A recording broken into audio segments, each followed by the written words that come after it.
Welcome back to Krishna परी mom में आप सभी को राधे राधे। तो आई होप आप सभी अच्छे होंगे। तो मैं भी ठीक हूँ। तो जी आज हमारे यहाँ बन रहा था सरसों का साग, जो कि सभी का फेवरेट होता है। तो हमारे यहाँ जी सरसों का साग ना पंजाबी स्टाइल में बनाती है मम्मी, जो कि बहुत ही ज़्यादा टेस्टी होता है। बहुत ज़्यादा सबको बहुत ज़्यादा पसंद है, बच्चों को, इसके पापा को तो अक्सर कुछ ज़्यादा ही पसंद है। तो जी बस सरसों का साग मम्मी इस तरह अच्छे से पहले ना साफ कर लिया था। उसके बाद मम्मी इसको बारीक बारीक कट कर रही थी। तो मम्मी ना इस दराती से कट कर रही थी, मुझसे इस तरह से नहीं आता। मैं ज़्यादातर कभी साग मुझे काटना होता है तो मैं चाकू से ही काटती हूँ, मुझसे ऐसे कटता ही नहीं। तो मैंने कई बार ट्राई भी करा मगर मुझसे ऐसा कटता नहीं। तो जी मम्मी ने काटा और फिर उसके बाद मैंने अच्छे से धो लिया था और उसको बस 2-3 सीटी के लिए। और ये देखो बंदर दिन में तो आते ही आते हैं और रात में देखो कितने बड़े बड़े बंदर हैं हमारे यहाँ। इस तरह से बहुत ज़्यादा परेशान करते हैं, देखते हैं अगर नीचे कोई ना हो ना तो नीचे उतर के आ जाते हैं ये। तो जी बस शाम की आरती करी। तो ये लड्डू मेरे कैसे लग रहे हैं, लड्डू की रेस तो बताना कमेंट में।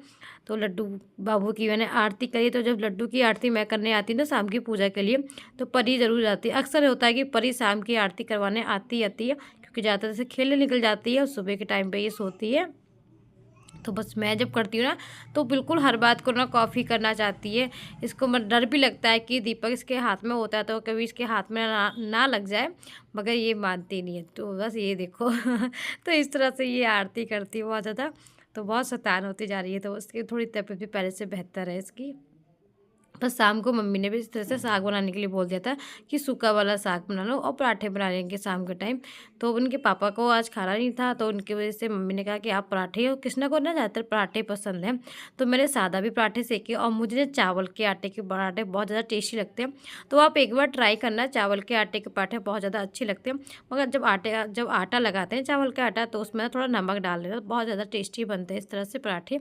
तो फिर साग और सूखा वाला जो साग था इस तरह से जीरा हींग मिर्चा से छौंक के और बस इस तरह से सिंपल तरीके से छौंक के बना लिया था। अब ये ग्रेवी वाला साग कैसे बनता है, तो जी ग्रेवी वाला साग में टमाटर, अदरक, प्याज और हरी मिर्च का पेस्ट बना लिया था मैंने इस तरह। और जो साग था ना उसको भी मिक्सी में ग्राइंड में मैंने कर लिया था पेस्ट। तो ज़्यादा ना बिल्कुल नहीं बारीक नहीं पीसना, थोड़ा दुरदुरा टाइप का रखना है। और ये बेसिक मसाले हमारे, तो जो नॉर्मली हमारे घर के मसाले होते हैं बस वही सब मसाले डाले, हल्दी, धनिया, मिर्च वगैरह सब बेसिक मसाला डाल के और अच्छे से इसको भूनेंगे हम। तो इसको 5 या 10 मिनट के लिए अच्छे से भून लेंगे। तो जो ग्रेवी वाला साग होता है ना इसे आप चावल से खा सकते हो, चावल की रोटी, मक्के की रोटी। तो इस तरह से बहुत ज़्यादा टेस्टी बनता है। तो अभी मक्के का आटा भी मिल नहीं रहा था हमें, तो मक्के का आटा भी मिला नहीं। तो मम्मी ने सोचा कि आप चावल की रोटी बना लेना। कोई नहीं, चावल की रोटी नॉर्मल रोटी जो होती है वो भी अच्छी लगती है। तो हमारे ज़्यादातर बेसन की रोटियाँ पसंद करते हैं, तो बेसन की रोटी बना दूँगी मैंने कि चलो कोई नहीं। तो ये ग्रेवी वाला साग ना इस तरह से बनाते हैं। तो मसाले में इसमें जो साग था हमारा वो भी इसमें ऐड कर दिया। तो अच्छे से इसको चला लेंगे 15-20 के मिनट के लिए, अच्छे से को पका लेंगे इसको। और इसमें बस नमक अपना नॉर्मल जैसे आपको पसंद हो नमक नमक स्वाद अनुसार डाल लेना इस तरह से। तो जी ये बन के हो गया हमारा पंजाबी स्टाइल का तड़के वाला साग। तो आप इस तरह से ट्राई करना, बहुत ज़्यादा टेस्टी लगेगा। आप बेसन की रोटी या चावल की मक्का किसी भी से खाना बहुत टेस्टी लगता है इस तरह। वेलकम बैक टू कृष्णा परी मॉम में आप सभी को राधे राधे। तो आई होप आप सभी अच्छे होंगे। तो मैं भी ठीक हूँ। तो जी बस टाइम हो रहा था, अब हो रहे हैं 12 बजे। तो आज मेरा प्रदोष का व्रत है। तो बस मैंने अभी सबको खाना पीना हो गया था। कृष्णा भी 1-1:30 बजे तक आएंगे। और परी की तबीयत पहले से बेहतर है, तो पहले बहुत ज़्यादा तबीयत खराब लग रही थी, जैसे कि बुखार वगैरह बहुत। तो पहले तो अब बहुत ज़्यादा आराम है दवाई उनसे इसकी। तो जैसे कि दूध वगैरह थोड़ा कम ही पी रही है। दूध मैंने उनको बोला भी था, तो डॉक्टर साहब भी कह रहे थे कि अभी बच्चे की जब तबीयत खराब होती है तो खाता पीता थोड़ा कम ही है। तो खेल वगैरह सब सही रही है, मगर हाँ दूध वगैरह कम भी रही है अभी। तो बस मैं अब मेरा बर्थडे, तो मैंने अभी चाय भी नहीं पी सुबह से आज। तो बस मैं चाय ही बनाने जा रही हूँ, चाय पीऊँ पहले, उसके बाद फिर मैं देखती हूँ क्या करना है। तो जी बस चाय पी लेती हूँ। कपड़े वगैरह सब मैं धो के डाल दिए थे। तो आज शाम ना मेरा टाइम से हो गया था।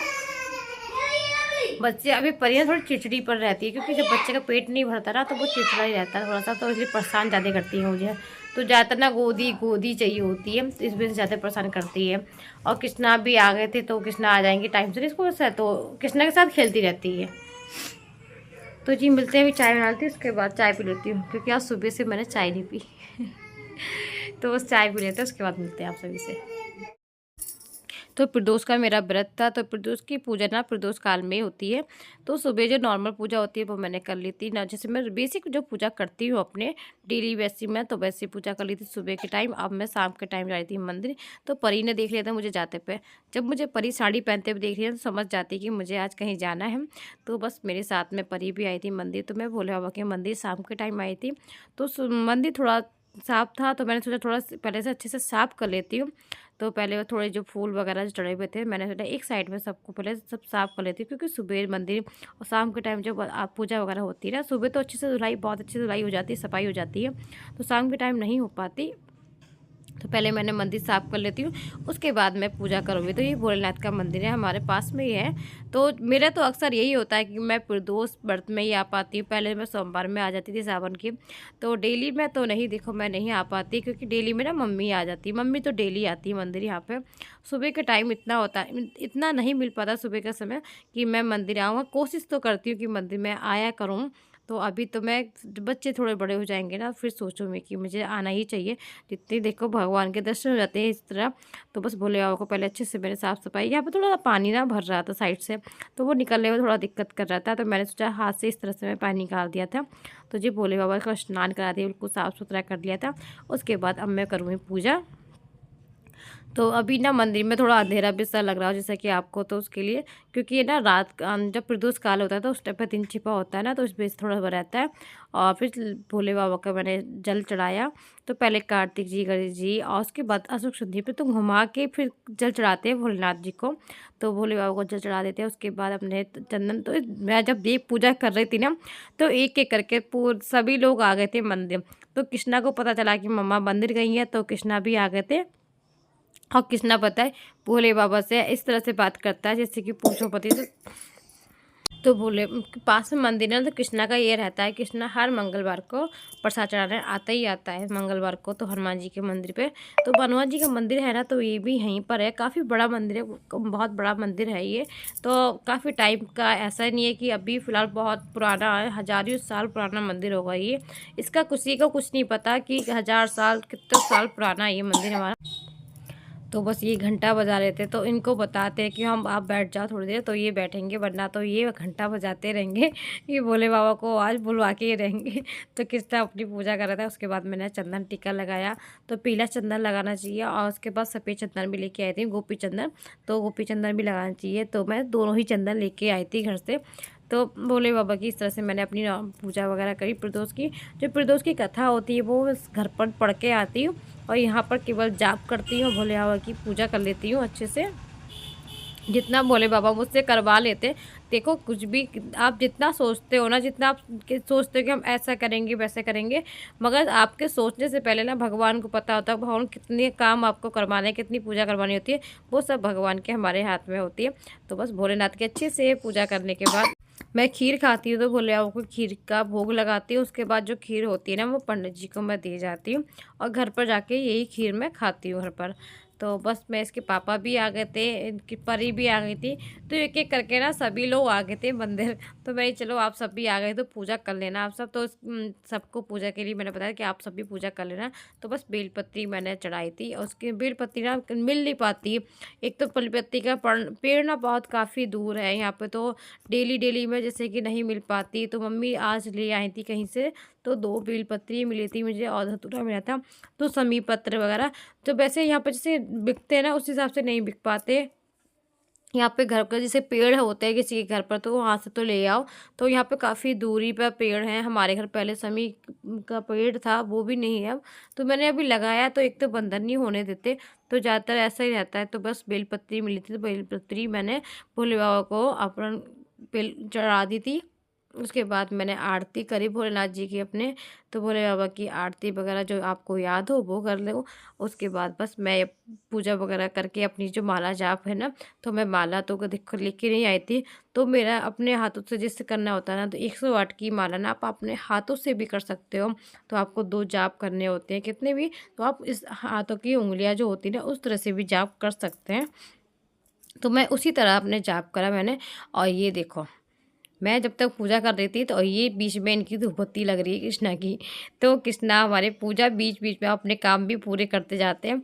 तो बस ये पूजा कर रहे थे और मैंने ये पूजा वगैरह अच्छे से हो गई थी मेरी।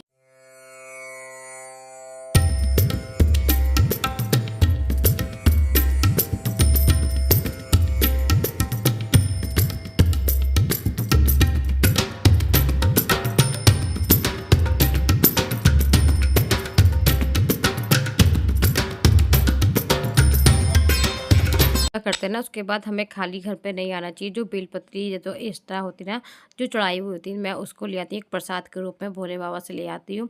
और जो जल चढ़ाया होता है मैंने, वो जल में लेके आती हूँ। तो भोले बाबा की आप जब भी मंदिर जाओ तो आपको जल लेके आना चाहिए। कुछ नहीं तो बेलपत्री मिल जाए तो बेलपत्री आप घर पे ले आओ, तो प्रसाद के रूप में कुछ ना कुछ लेके ज़रूर आना चाहिए। पूजा करके खाली थाली लेके नहीं आते हैं। तो भोले बाबा की मदद से कुछ ना कुछ लेके ही चलते हैं। तो बस उसके बाद देखो परी परी फिर पूजा करने लगी। परी देखो हमारी इस तरह से सब पूजा करेंगे, तो जितने भी माता रानी के हैं तो माता रानी के देखो इस तरह से पैर ये छुएंगी। तो हर चीज़ को देखती है ना, कहते हैं ना बच्चा जब अपने माँ बाप को देखता है ना इस तरह से, तो सारे काम वैसे ही करते हैं। आज जो कुछ भी हम कर रहे हैं ना, अपने माँ बाप को देख कर ही आए हैं, तो वही हम अब कर रहे हैं। तो हर माँ बाप के ये रहते हैं ना कि जब मम्मी पापा इस तरह से करते थे, तो मम्मी हमारे यहाँ बहुत ज़्यादा इस तरह से करती थी, तो मम्मी के जो सब देखते थे हम, तो उसी तरह एक हमारी मम्मी की सारी यादें हैं, सब चीज़ें सीखे हुए हैं। तो एक वो ही चीज़ हम खुद कर रहे हैं आज, वो ही चीज़ अपने बच्चों को हम सिखाने की कोशिश कर रहे हैं कि बच्चे भी हमारे इसी तरह पूजा करें। तो बस संस्कारी जाएँ, तो इस तरह से परी और कृष्णा दोनों को मैं अपने पूजा पाठ में साथ में लगा के रखती हूँ। अभी छोटे हैं तो अभी से देखेंगे तो बड़े होके खुद करना सीखेंगे। अभी हमें करवाना है इनसे और फिर बड़े होके ये खुद करेंगे।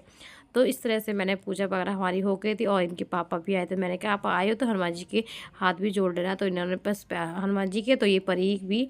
तो जी आज का व्लॉग कैसा लगा आप सभी को, तो प्लीज़ कमेंट में बताना। मिलती हूँ नेक्स्ट व्लॉग।